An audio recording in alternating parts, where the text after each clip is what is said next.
Good morning students. आज हम लोग अपना चैप्टर देखेंगे उपसर्ग और प्रत्यय। क्या होता है उपसर्ग? पहले हम उपसर्ग की बात करेंगे, प्रत्यय की बात बाद में करेंगे। क्या होते हैं उपसर्ग? उपसर्ग जो किसी शब्दांश के आगे लगकर उनका अर्थ में परिवर्तन ला देते हैं या विशेषता ला देते हैं, बदल जाता है। क्या है, कैसे होते हैं, उनका उपयोग देखेंगे, समझेंगे। कोई शब्द है, मान लीजिए अधिक, अब उस पर आपने उपसर्ग लगाया अति। शब्द था अधिक, उस पर आपने उपसर्ग लगाया अति, तो शब्द बन गया आपका अत्यधिक।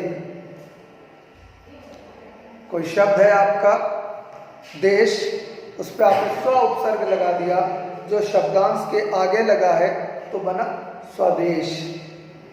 तो ये देश एक नॉर्मल वर्ड था, किसी भी देश के लिए हम बोल सकते हैं ये शब्द, लेकिन जब स्वदेश स्व उपसर्ग लगा तो स्व मीन्स हो गया अपना, अपना देश।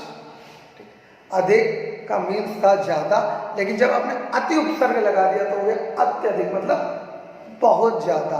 अत्यधिक जरूरत से ज्यादा, बहुत अधिक, इसका मीन्स हो गया।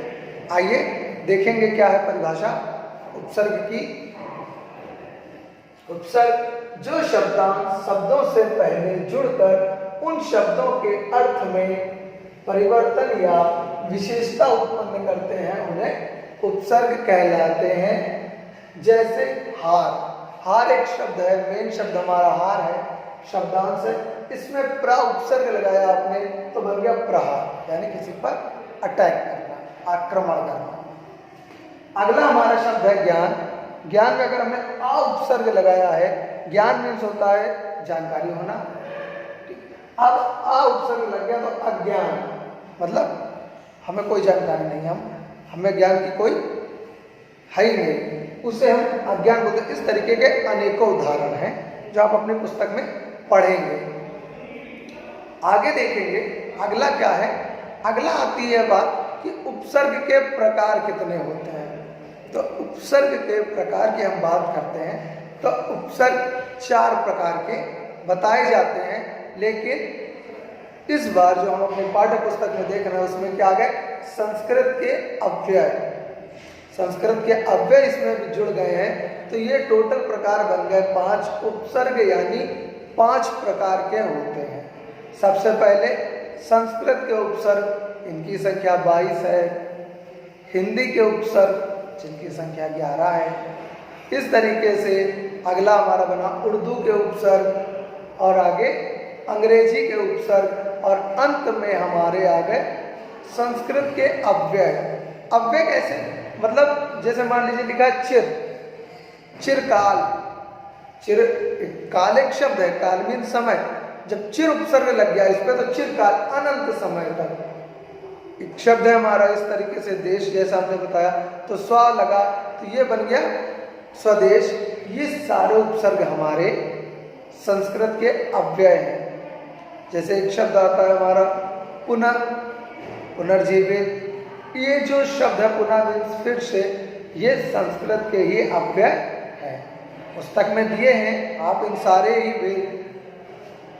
उपसर्गों को आप लिखेंगे किताब में, अपनी नोटबुक में, कॉपी पे, पुस्तक से देखकर, और उन्हें याद भी करना बहुत जरूरी है, क्योंकि जब तक हमें पता नहीं होंगे उपसर्ग तो हम शब्दों की रचना करने में समर्थ नहीं होंगे। इस तरीके से उपसर्ग हमारे ये एक परिभाषा की, जो शब्दों के पूर्व या आगे, शब्द के आगे मत बोलिएगा, शब्द के आगे अगर हम बोलेंगे तो गलत हो जाता है। उपसर्ग कभी शब्द के आगे का मतलब क्या होता है, जैसे मान लीजिए हम लोगों ने छोटे थे जो बोला जाता था हमारी क्लासों में, तो सर हमारे बोलते थे आगे लिखो उस वाक्य, उस शब्द के आगे। जैसे क्या है, मान लीजिए उन्होंने बोला कि राम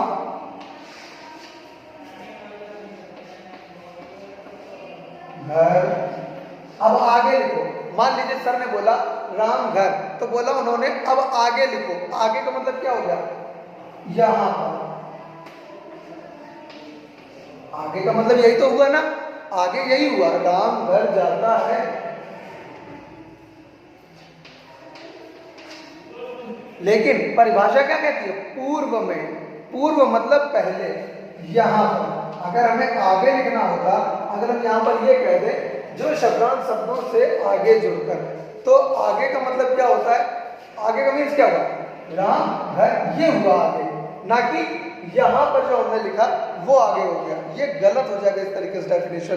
तो हमें सही लिखना है शब्द के किसी शब्दांश के पहले या पूर्व में जब उपसर्ग जुड़ते हैं तो उन्हें हम उपसर्ग कहते हैं, जिसकी सहायता से शब्दों के अर्थ में परिवर्तन या विशेषता उत्पन्न होती है।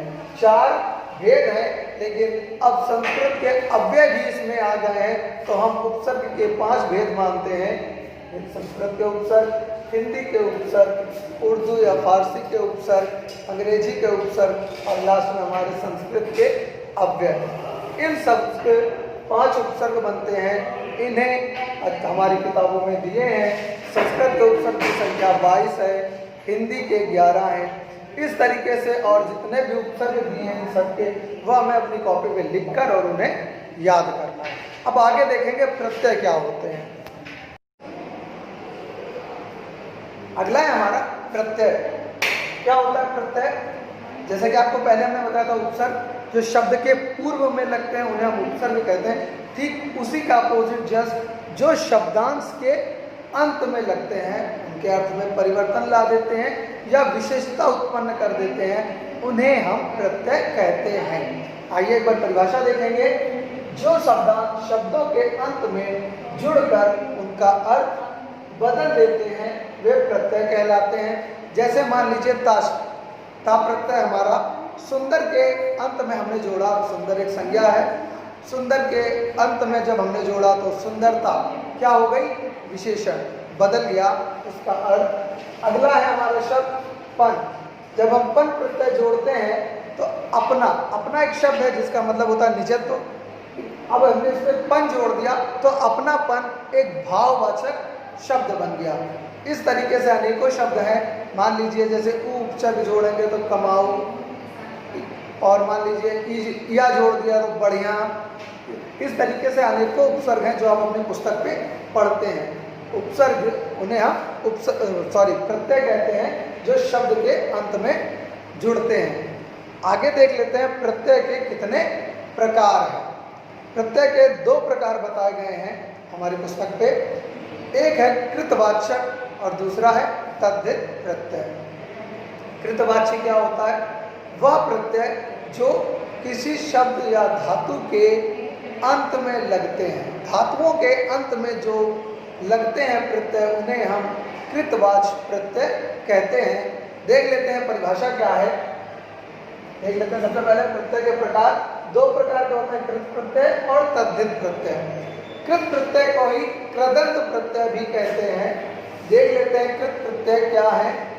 धातुओं के अंत में जो प्रत्यय लगाए जाते हैं उन्हें कृत प्रत्यय कहते हैं। जैसे ना जोड़ दीजिए, पढ़ना, वाला जोड़ दीजिए, पढ़ने वाला।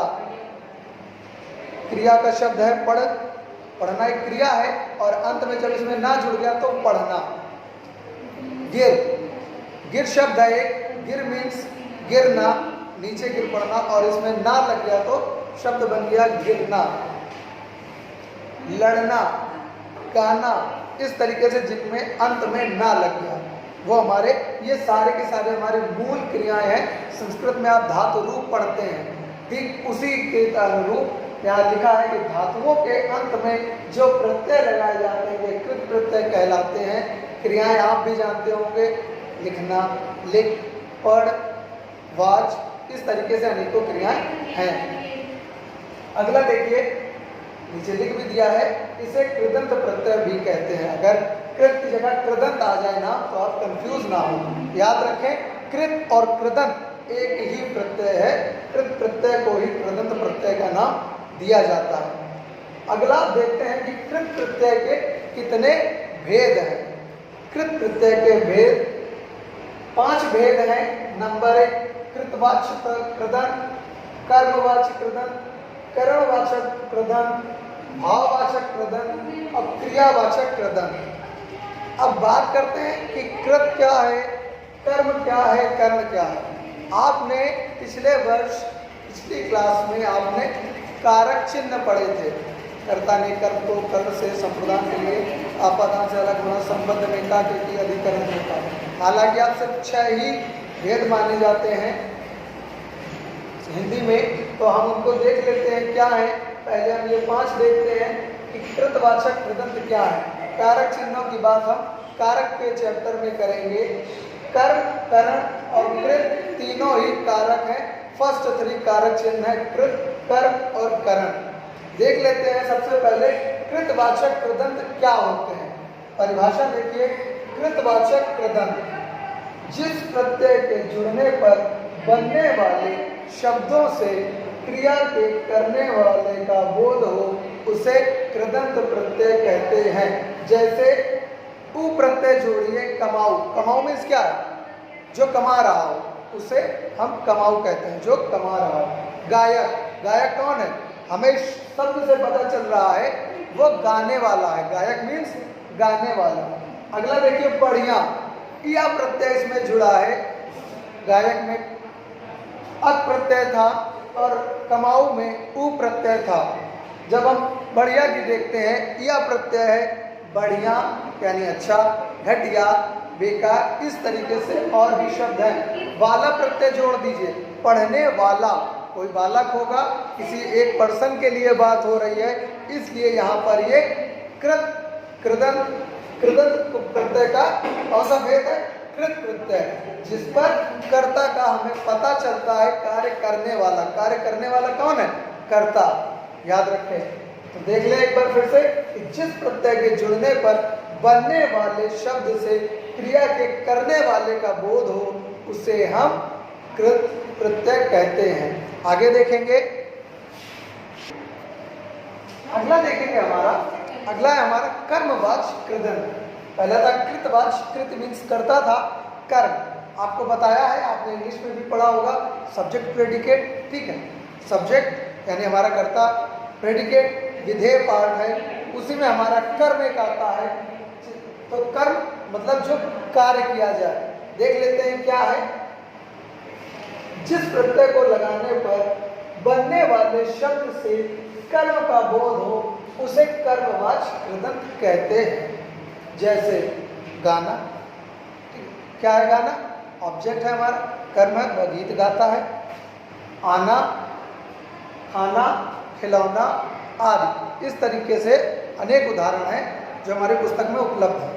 पढ़ेंगे, सीखेंगे और जानेंगे क्या है आना, जाना, खाना, खिलौना आदि, यानी कि जिनमें ना लग जाए अंत में ऐसे शब्द में कर्मवाच्य आ जाता है। खाना क्या है, ऑब्जेक्ट है हमारा, वह खाना खाता है, ठीक। तो खाना शब्द में क्या आ गया, जब हम इंग्लिश ट्रांसलेट करेंगे तो ऑब्जेक्ट पार्ट में आएगा, और ऑब्जेक्ट हिंदी में क्या हो गया, कर्म।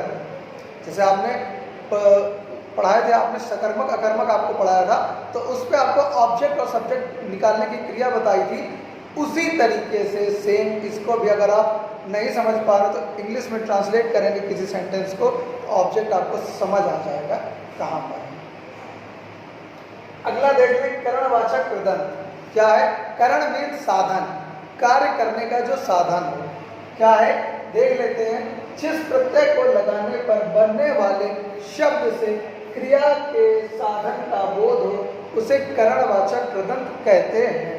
जैसे रेती, अगर किसी चीज को हमें रेतना है तो रेती। झाड़ू क्या है, मान लीजिए घर की सफाई करनी है तो हमारे क्या काम आएगा, झाड़ू। झूला, झूलना है हमें तो झूला, यानी क्या हमारे साधन। इनको हम क्या कहते हैं, करणवाचक कृदंत। अगला देख लीजिए, भाववाचक। भाव मीन्स जो उसमें भाव उत्पन्न हो, मार दिया तो आपको रोने का भाव आ गया, डांट दिया तो आप मायूस हो गए, इस तरीके से जो भाव आता है उन्हें भाववाचक कृदंत। देख लेते हैं परिभाषा, कि जिस प्रत्यय को लगाने पर बनने वाले शब्द से क्रिया के व्यापार का बोध हो उसे भाववाचक कृदंत कहते हैं। जैसे मान लीजिए दिखावा, कपड़े नए पहन लिए, अब फ्रेंड को दिखा रहे हैं, क्या दिखावा है। सजावट एक भाव है, अच्छी सजावट है तो आप में हर्ष का भाव आ जाएगा। कमाई, जो कमा रहा है उसके अंदर एक अलग कमाई का भाव होगा। मनन, सोचना, विचारना, चिंतन करना, यह सब हमारे भाव भंगिमाओं को दर्शाते हैं। इन्हें हम भाववाचक कृदंत प्रत्यय कहते हैं। आगे देखें, अगला क्रिया द्योतक कृदंत। क्रिया द्योतक मतलब जिससे हमारे कार्य का पता चले। देख लें, जिस प्रत्यय के जुड़ने पर बनने वाले शब्दों से क्रिया के होने का भाव हो उसे क्रिया द्योतक कृदंत कहते हैं। जैसे बैठा, क्रिया है बैठा, देखना या देखकर, सोया आदि। आगे देखेंगे, तद्धित प्रत्यय। अभी हम लोगों ने जो पढ़ा वो था कृत और कृदंत प्रत्यय। अब जो पढ़ेंगे वो जो थे वो धातुओं के अंत में लगते थे, मूल क्रिया के अंत में। लेकिन जो अब पढ़ रहे हैं तद्धित प्रत्यय, ये संज्ञा सर्वनाम विशेषण यानी धातुओं को छोड़कर अन्य शब्दों के अंत में लगते हैं। एक बार परिभाषा देख लेंगे। धातुओं के अतिरिक्त अन्य शब्दों के अंत में जुड़ने वाले प्रत्ययों को हम तद्धित प्रत्यय कहते हैं। पहले बताए हैं दो भेद हैं, कृत और तद्धित। तो कृत धातुओं के अंत में और तद्धित जो अन्य शब्दों के अंत में लगते हैं उन्हें हम तद्धित कहते हैं। इसके भेद कितने हैं? ये 8 प्रकार के होते हैं। तो देख लेते हैं कौन कौन से हैं। नंबर 1 कृतवाचक तद्धित, नंबर 2 भाववाचक, नंबर 3 संबंधवाचक और नंबर 4 जो हम बोलेंगे वो है लघुतावाचक तद्धित। नंबर 5 स्त्रीवाचक तद्धित और उसके बाद अगला है गुणवाचक तद्धित, अगला सादृश्यतावाचक तद्धित प्रत्यय और उसके बाद गणनावाचक तद्धित प्रत्यय। पहले ये 3 जानेंगे, उसके बाद आगे के देखेंगे कौन कौन से प्रत्यय हैं। तो पहले देखते हैं कृतवाचक तद्धित। पहले हम कृत पढ़ चुके हैं, कृत मीन्स कर्ता। अभी हम लोगों ने कृदंत प्रत्यय में भी पढ़ा है कृत। फिर देखेंगे कर्तवाचक तद्धित क्या होता है। जो प्रत्यय संज्ञा सर्वनाम या विशेषण के अंत में लगकर किसी कार्य के होने का या करने का बोध कराते हैं उन्हें हम कर्तवाचक तद्धित प्रत्यय कहते हैं। जैसे आर प्रत्यय जोड़िए सुनार, लोहार, इस तरीके से। एरा प्रत्यय जोड़िए लुटेरा, ठीक है, सपेरा, इस तरीके से शब्द हैं। या प्रत्यय जोड़िए रसोईया। अनेक प्रत्यय, लेकिन ये सब के सब क्या है? सब्जेक्ट है। सुनार, ठीक है, लुटेरा जो हमारे चोर होते हैं उनको हम बोलते हैं सुनार, सोने का आभूषण बनाता है। रसोईया जो रसोई में खाना बनाता हो, ये एक कर्ता हो गया।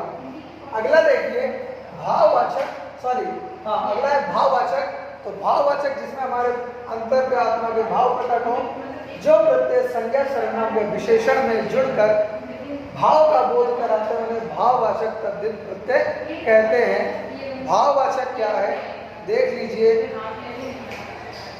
दास्ता, दास्ता मतलब गुलामी का एक भाव। बुढ़ापा जो हमारी अवस्था एक होती है, उसे जब लाइट चली जाती है तो भाव आ जाता है गर्मी, सबके पसीना निकल आता है। तो गर्मी इस तरीके से और भी दिए उदाहरण अपनी पुस्तक में देखेंगे हम। अगला देखिए संबंधवाचक तद्धित प्रत्यय क्या होता है। जो प्रत्यय संज्ञा सर्वनाम या विशेषण में जुड़कर संबंध का बोध कराते हैं उन्हें हम संबंधवाचक तद्धित प्रत्यय कहते हैं। जैसे एरा प्रत्यय जोड़िए तो चचेरा, ममेरा, फुफेरा, ये क्या है? ममेरा भाई है, फुफेरा भाई है, ये सब संबंधवाचक प्रत्यय पे आ गए। हाल जोड़िए और प्रत्यय तो ननिहाल, ससुराल, इस तरीके से और भी अनेक उदाहरण हैं। अगला देखेंगे लघुतावाचक तद्धित प्रत्यय। 3 हम पहले पढ़ चुके हैं। 3 प्रत्यय थे हमारे, कर्तवाचक, कर्मवाचक और संबंध भाववाचक। अगला है हमारा लघुता।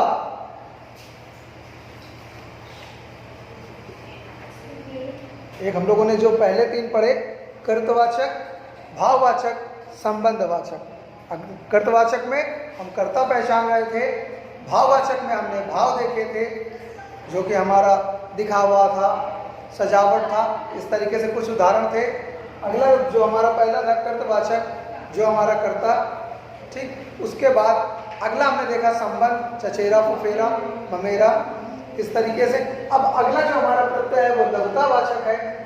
परिभाषा क्या है वो देखते हैं। जो प्रत्यय लघुता का बोध कराते हैं उन्हें हम लघुतावाचक प्रत्यय कहते हैं। लघुता मीन्स होता है छोटा, जो हमें छोटा रूप दिखाए, किसी को किसी चीज का छोटा सा रूप प्रदर्शित करे। जैसे संदूक, संदूक बड़ा होता है लेकिन संदूकड़ी कह दो तो वो छोटी सी, जिसे हम बक्सिया कहते हैं, ठीक है। डिब्बा बड़ा सा है लेकिन डिबिया कह दो वो छोटा है।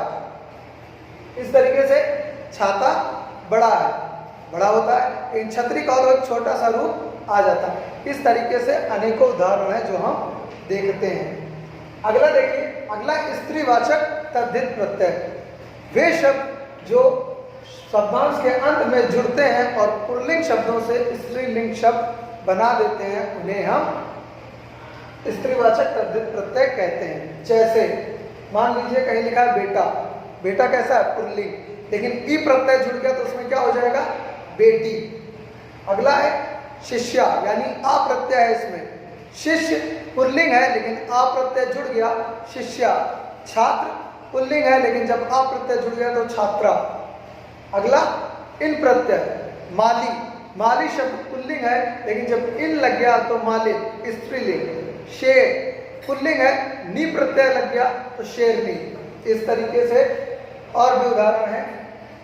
गुणवाचक तद्धित प्रत्यय, गुण, स्वभाव, जिन प्रत्यय के जुड़ने से गुण का बोध हो उन्हें हम गुणवाचक तद्धित प्रत्यय कहते हैं। किसी के स्वभाव का पता चले। जैसे दया एक शब्द है, दया एक भाव है, उसे देखकर चोट लगा था, देखा तो दया आ गई, ये एक भाव है। लेकिन दयावान, अब आपने उसकी मरहम पट्टी कराई, उसे गोद लेके अस्पताल ले गए, ठीक है, ये आपका दया भाव, ये क्या हो गया? दयावान, ये आपका एक गुण हो गया। कोई बहुत ज्यादा खाता है तो पेटू। अगला लोभी, जैसे कोई वस्तु देखिए आपके मन में लालच उत्पन्न हो गया तो लोभी शब्द। चमकीला, इस तरीके से। अगला देखिए सादृश्यता वाचक तद्धित प्रत्यय। सादृश्यता मतलब क्या होता है? बिल्कुल सेम उसी के जैसा समता प्रकट करे, जैसे कहते हैं ना सेम टू सेम, वो चीज सादृश्यता वाचक क्या है? जिस प्रत्यय से समता का बोध हो उसे सादृश्यता वाचक तद्धित प्रत्यय कहते हैं। जैसे छोटा सा, मोटा सा, सुनहरा, इस तरीके से। अगला देखेंगे, हमारा अंतिम जो बचा है प्रत्यय वो है गणनावाचक तद्धित प्रत्यय। हमने 8 प्रत्यय के भेद देखे। नंबर 1 कर्त, नंबर 2 भाव, नंबर 3 संबंध, नंबर 4 लघुता, नंबर 5 सादृश्यता, नंबर 6 जो हमने देखा वो था गुणवाचक, नंबर 7 स्त्रीवाचक और नंबर 8 गणनावाचक। तो नंबर 8 गणनावाचक में क्या है? जो प्रत्यय संख्या के क्रम का बोध कराते हैं उन्हें हम गणनावाचक तद्धित प्रत्यय कहते हैं। जैसे सरा प्रत्यय लगाइए तो दूसरा, तीसरा, ठीक है, वा प्रत्यय लगाइए तो 7वां, 8वां, अंत में वा निकल रहा है, था प्रत्यय लगाइए तो चौथा। इस तरीके से जो हमें संख्या के क्रम का बोध कराते हैं उन्हें हम गणनावाचक तद्धित प्रत्यय कहते हैं। अब देखते हैं कुछ प्रत्यय होते हैं जो हमारे संस्कृत या अन्य भाषाओं से लिए जाते हैं। कौन कौन से वो प्रत्यय हैं? जैसे संस्कृत के अगर प्रत्यय हम ले लें तो पूज्य, पाठ्य, इस तरीके से संस्कृत के प्रत्यय हैं। वती, गुणवती, सतवती, इस तरीके से संस्कृत के प्रत्यय। आगे जो हमारे उर्दू के दार, मालदार, जानदार, इस तरीके से जो शब्द आते हैं ये उर्दू के हमारे प्रत्यय हैं, पुस्तक में दिए हैं तो आप उन्हें पढ़ेंगे। अगला जो देखते हैं हमारा मेन टॉपिक है। अगला हमारा सिर्फ मेन ये है कि ये समझ लें कि उपसर्ग और प्रत्यय का एक साथ प्रयोग कैसे होता है, ठीक है, कैसे पहचानते हैं वो देख लें। शब्द है उपकारक, मेन शब्द था कार, कार एक मेन शब्द है, इसमें उप लगा है, उप है हमारा उपसर्ग, का है हमारा प्रत्यय करने वाला। ध्यान से समझिएगा ये बात। उपकारक, उपकारक मीन्स जो हमारे ऊपर उपकार करता हो। तो उप मीन्स उप हमारा उपसर्ग हो गया, का मीन्स करने वाला यानी प्रत्यय हो गया, प्रत्यय आ गया हमारा का,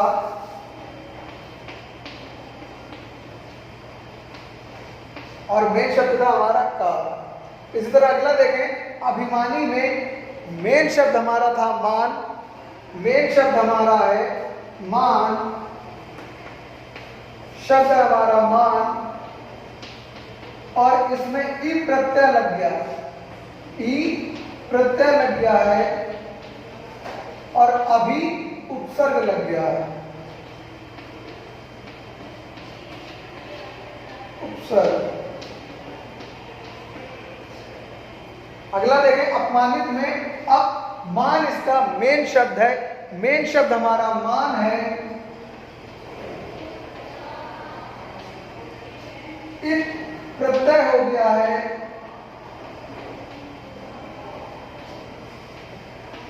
और अब हमारा उपसर्ग है। बताया, शब्दांश के पूर्व जो लगता है वो उपसर्ग और अंत में जो लगता है वो प्रत्यय। मेन शब्द हमारा मध्य में मान। अब अंतिम देख लेते हैं कि दो प्रत्ययों का एक साथ प्रयोग कैसे और कब। दयालुता, तो दया हमारा मेन शब्द है, आलू शब्द जो आया वो प्रत्यय है, और ता भी हमारा अंत में प्रत्यय दिख रहा है। दया हमारा मुख्य शब्द हमारा दया था, आलू प्रत्यय और ता प्रत्यय।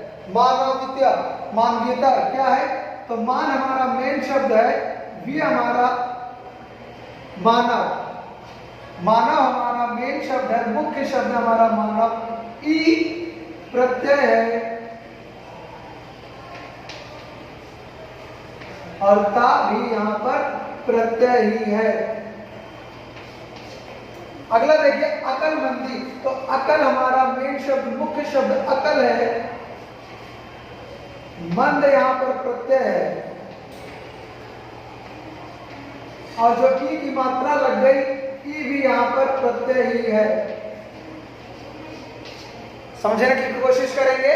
दया हमारा मेन शब्द था, आदो हमारा प्रत्यय लगा है, और ता भी यहां पर प्रत्यय है वाक शब्द का अंश के अंत में। अगला मानवतिया, मानवीयता का जो हमारा मानव शब्द है वो हमारा मुख्य शब्द है, ई प्रत्यय और ता प्रत्यय। इसी तरह अकलमंद में भी अकल हमारा मुख्य शब्द है, मंद प्रत्यय, और जो उसमें ई की मात्रा चढ़ी, ई भी हमारा यहाँ पर प्रत्यय। क्लास 6 में सिर्फ परिभाषाएं दी हैं, उपसर्ग और प्रत्यय किसे कहते हैं। तो याद रखें, उपसर्ग जो शब्दांश के पूर्व में लगते हैं, प्रत्यय जो शब्दांश के अंत में लगते हैं और उनके अर्थ में परिवर्तन विशेषता ला देते हैं। तो क्लास 6 में ये भेद नहीं बताए गए, लेकिन 7th में ये भेद दिए हैं। आप इन्हें 2 से 3 बार बहुत अच्छे से पढ़ेंगे, समझेंगे, और इन्हें जब अगर कोई अब भी डाउट आता है आपको समझने में, तो आप कमेंट में अपना पूछें, ऑनलाइन क्लासेस चल रहे हैं उस पर पूछें। चैप्टर आपका फिनिश।